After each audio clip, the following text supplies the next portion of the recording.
Hi guys, as promised, I am back with a complete roadmap for learning web development. I have been taking part in many hackathons. Recently, my team received bronze in the Inter IIT Tech Meet. I have also mentored many students as a part of the ACM League of Code. In this video, I have put down all my experiences so that you can learn in the best way possible. I have also covered not only web development, but things like how you can develop great mobile applications using the technology you will learn for web development, how you can integrate a machine learning model to your website, etc. Also, if you have less time and you want to develop really good projects in web development, I have shown how you can create a good project in just 7 to 8 days. So let's get started. Before learning web development, let us see how a website really works. If you open any website, what you can see is just the front end of the website, also known as the client of the website. There are many things going on the backend part, or also known as the server part. It generally works on a client server model. Let us see how with an example. Consider the example of an IRCTC ticket booking website. So for booking a ticket, you will first check how many seats are available for a particular train. Now let us say the client is the website or the design of the website that you can see. When you click on check availability button, it will send a request to the server which will contain the train number of the selected train. Now the server has some database which contains the data of all the trains and their seats which are available. Now the server will check, okay, this train number has this many seats available. So it will just prepare the response from the database and it will send that as a response back to the client. So now the client has got how many seats are available for that train. I hope you got the basic idea of what happens inside a website basically. Now let us come to the roadmap. This roadmap will let you get started with the necessary common skills required for both front end as well as the back end development. Then it will provide a path for learning both the phases one by one, and at last will let you connect the front end with the back end part. Now, this roadmap will focus mainly on the MERN stack, which is the most popularly used stack today, and it is very easy to learn for beginners. Once you master this MERN stack, it is very easy to shift to any other technology in future for developing websites. As code editor, I would recommend using VS Code as it is one of the most popular among web developers, and also it contains hundreds of extensions that allow you to code smoothly. You can always use any other editor if you like. This is just a suggestion from my side to use VS Code. Now, you need to learn some common skills like HTML and CSS and JavaScript. HTML is the basic skeleton of a web page that gives it some structure, and CSS is the styling part of that web page to make it look beautiful. For an example, let us say I have inserted some image here, I have written some text here, I want to insert a form in my website. For all these stuff, I will be using HTML tags or HTML. And let us say I want to color some text, let us say I want to give some border to my image, let us say I want to center some text, etc. For all this styling stuff, I will use CSS. You can start off by watching this video which covers the basics of HTML and CSS and how to set up a website, all those stuff, which was a session in our cyber lab. So it is explained very clearly in this video. You can watch it for the basics of both. Once you watch, you will be clear with the basic syntax. And always I would recommend, whenever you watch any video in this roadmap, I would recommend that you always code along with that video. This will help you get a good grasp of the syntax, as well as you will be more confident when you will be building your own web page. Once you are done with the above part, you should explore more HTML tags. So for that, you can either go to W3 schools and in this HTML tutorial section, cover all these topics at least up to HTML iframes, and in the HTML form section, cover all these topics given here. So basically these will be the most commonly used HTML tags, and these will be sufficient in most of the times.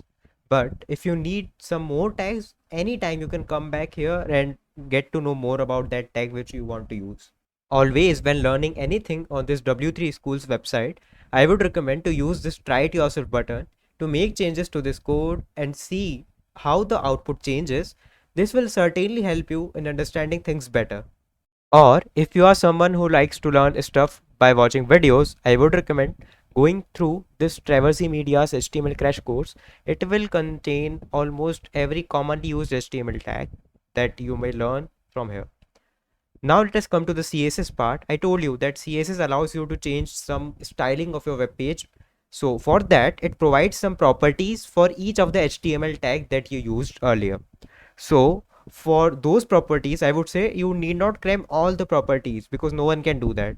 You should just have an idea of those properties which you can use in your code. Just go through the basic syntaxes, properties, etc. from any of these resources. So for W3 schools, you may go here and in the CSS tutorial section, go through all the topics. And in the CSS advanced section, go through all the topics up to this CSS text effects.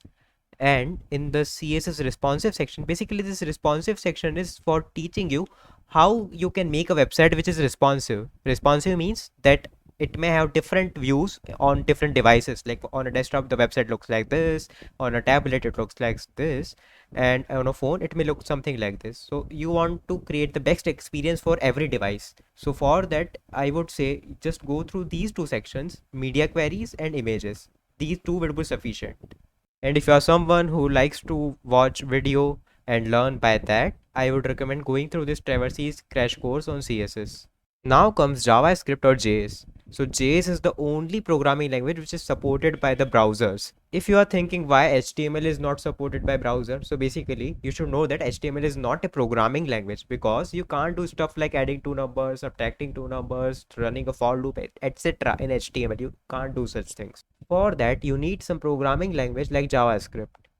And also, it is a great benefit that if you learn this particular programming language JavaScript or JS, then it is very easy to develop both the front end as well as the back end because there are frameworks for both in JavaScript. Whatever syntax you learn in JS, always try it out in your browser console. How to open the console, I will show you. Like just open a new tab, right click anywhere, click on inspect, and just click on this arrow and click on console. So here you get your console. Also, another way to open this console is press Ctrl Shift and I. So just pressing it also opens the console directly. Now let us say I want to run some code here, so I can do that here. Let us say I want to get the output of 2 plus 3. So it gives me the output by pressing enter key. Suppose I want to enter multiple lines in the code. For multiple line code, you can use shift and enter. So let us say I write hi and then I write shift plus enter and then I write something else, hello. So in this way I can write multiple lines by using shift plus enter. If you like to learn from videos, I would recommend going through this free course of JS by Free Code Camp. It will cover the whole JS, or you can say the all the major concepts involved in JavaScript in just 3 hours. So this is a great course. You can go over here and then go through the DOM manipulation, which is covered in another video. So you can go over here. Otherwise, you can also just go to the W3 schools and in this JS tutorial section, cover all the topics here up to this JS mistakes and also cover all the topics in JS objects and all the topics in JS functions. And also you should go through this JS HTML DOM. Once you have learned JavaScript, you should go through this playlist which contains lot many projects built on just plain JavaScript. So I would recommend at least going through some of them or maybe 2 3 at least, so that you should get more confidence in JavaScript because JavaScript is most essential part of web development. So having a good practice is essential. Once you are comfortable with HTML, CSS and JavaScript, you should now focus on front-end development.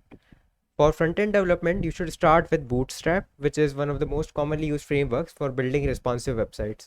It also provides many ready-made components which allow you to use them directly and saves a lot of your time. Some people say that you should not learn these frameworks like Bootstrap and you should directly use CSS to implement all those stuff for responsive website from scratch. I would say that this is not recommended generally because it would take a lot of time as well as you don't want to reinvent the wheel. So what you should do is you should just have an idea of if you want to implement the same thing without Bootstrap, you should be able to do that using some CSS properties. So generally you will use such framework which make your work a lot easier. For learning it, I would say just go to the introduction part first In this introduction section, you can view how you can use Bootstrap in your website. So it provides this starter template which you can just copy and paste in your HTML file, and you can just edit it while creating your website to include Bootstrap. And then after this introduction, I would recommend going through this layout. Inside the layout, just go through at least the grid part, which tells you how the grid system of Bootstrap work. Generally, if you switch over to any other framework later on, then also the grid system works the same way in most of the frameworks. So it's a good way to learn this, and it will be really helpful in future. Then you can go to the components part, where you can see a lot many components provided to you ready made, like alert, badge, breadcrumb. But you can try out any of these by including them in your website. For including any of them, just copy the code from here and paste it in your website, and you can just view the preview. Also, if you're more interested in Bootstrap, you can also go to this crash course by Traversy Media. Next, you should learn React. React is one of the most popular frameworks used for front-end development. It has many features like reusable components, virtual DOM, conditional rendering, etc. Basically, you can say that it will allow you to build very complex UI just simply. I mean to say, like, if the same UI you want to build with simple HTML, JavaScript, and CSS, you would, let us say, you need 1,000 lines of code. So the same code or the same UI can be implemented using React with very less lines, let us say 100 to 200 lines of code. It is possible. For learning React, you may go through this video by Mosh, which includes all the concepts involved in React. And I would recommend that for reference, you should refer to this documentation of React, which has a very nice explanation of every concept of React. I would say just go through these topics in the main concept section, and after you are done with this, you should head over to this hooks section, where it shows you the modern syntax of React. If you wish to build some mini projects using React, I have made some tutorial videos on building a quizzing website using React. You can go through these. The last part of this front-end development stack is Redux, used to maintain a central state in your React application. It is mainly used when you are building a very large application and the code base is very large, and you want to store the state of the whole application in a central manner. You may want to do this to prevent the hassle of again and again passing the state to different components. You would understand it much better if you learn React. It may seem very complicated because of the terminologies involved in Redux. It contains very complex terminologies, due to which beginners are generally like frightened by Redux. But I would say, like, it comes with practice. Once you go through this crash course by Traversy Media, you would be much clear. And for reference, you can always look at its documentation. And feel free to skip this at once for now if it seems very complicated to you, and you may come back to this later. Now let us come to the backend development part. So basically, in backend development, what you would do is you will be building an API. Now, what is an API? Basically, I told you in the previous example of the IRCTC ticket booking website, what the server did, it was just searching for some query or searching for something in the database, and was looking for the appropriate response. Once the response is prepared, it will send it back to the client. So basically, it takes some request from a client, and it will just prepare the response, and it will send it back to the client. So this is the job of an API, or job of the backend part, or job of the server. You can also watch this short video for better understanding for what is an API. For backend development, we would use Node.js for developing our API. So Node.js is basically an environment in which you can run your JS or JavaScript code. For learning Node.js, this is the one of the best tutorials available on the internet for free. So you should go through it.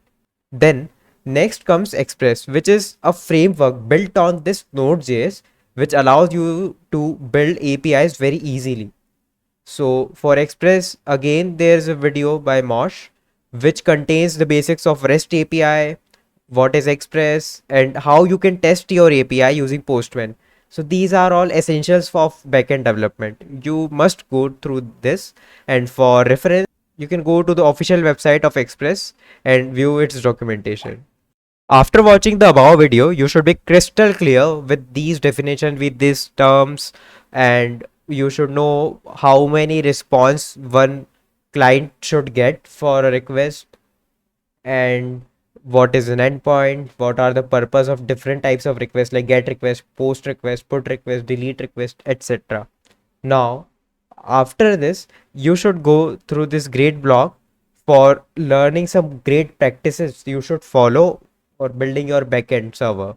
The next important part is the database. I told you that the server reads or queries the data from a database where all the related data is stored.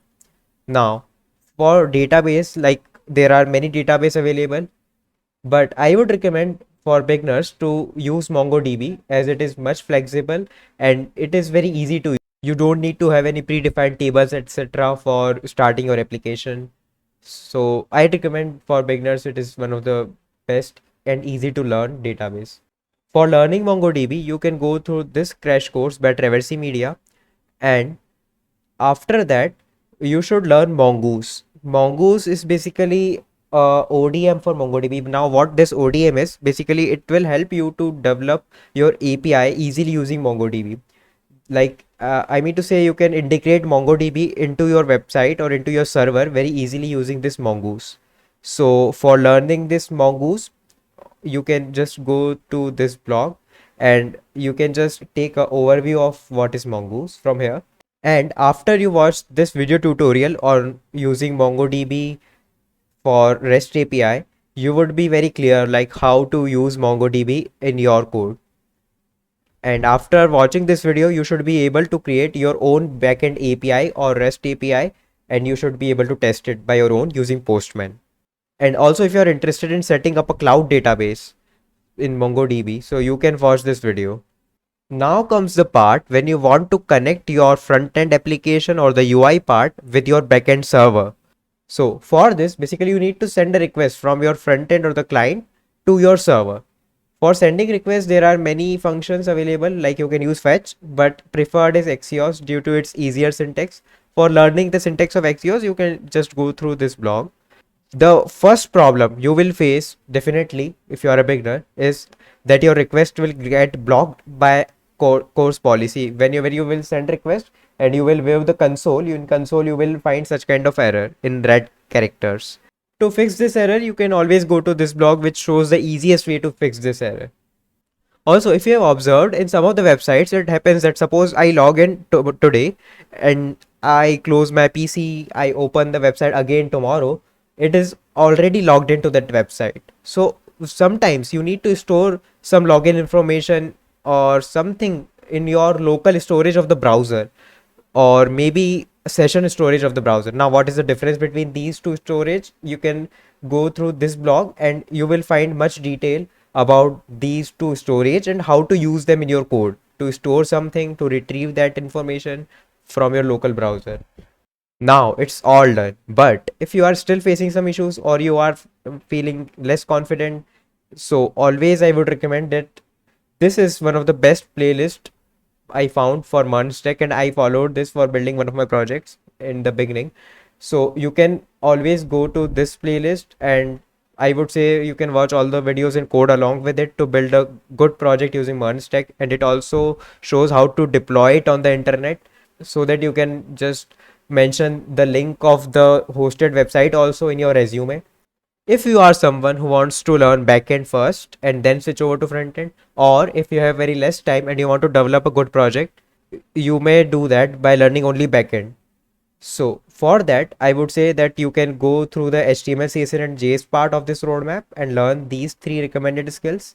Then after that, you can directly learn Node.js and Express from the above resources, and then you can go to the point 1 and 2 mentioned in the MongoDB resources above. Basically, I mean to say that for MongoDB, just go to this video and just go through this blog once. And after that, you can directly watch this playlist for creating a project from whatever you have learned till now in backend only. Like this project will consist of only backend, and you for frontend you will be using simply HTML and CSS. After this, if you have sufficient time, you can go through the remaining parts of the above roadmap. If you follow this, you can easily develop a good project in 7 to 8 days. Now, this is another important section if you want to explore more, or once you have completed the Munstack part, you may want to explore more.